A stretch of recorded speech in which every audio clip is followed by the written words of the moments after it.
ஒரு கதாநாயகனும் கதாநாயகியும் நட்போட கடைசி வரைக்கும் திரைக்கதை பண்ண முடியுமா அப்படின்ற ஒரு ஒரு சேலஞ்சு எங்க டைரக்டர் அகத்தியன் சார் அதை பண்ணாரு. அந்த ஒன்லைன் சொன்னப்போ எங்களுக்கு வந்து ஆச்சரியமா இருந்துச்சு. காதல் கோட்டை ஒரு கதாநாயகனும் கதாநாயகியும் கடைசி வரைக்கும் பார்க்காம காதலிச்சாங்க.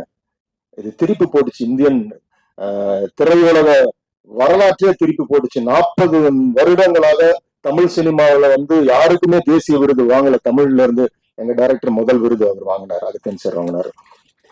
எதுக்கு இதை சொல்றேன்னா, அந்த மாதிரி வித்தியாசமான ஒரு திரைக்கதையை நோக்கி ஒரு பயணம் இருக்கும் போதெல்லாம் அது அது கண்டிப்பாக வெற்றியை நோக்கியே அது வந்து நிற்கும்.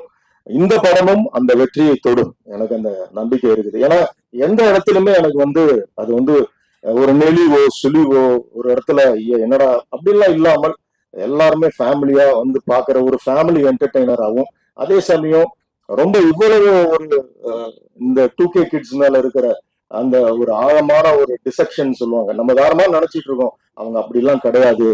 நட்புக்கும் கற்பு இருக்குன்றத ரொம்ப அழகா இந்த படத்துல ரொம்ப தெளிவா சொல்லியிருக்காரு அவரு.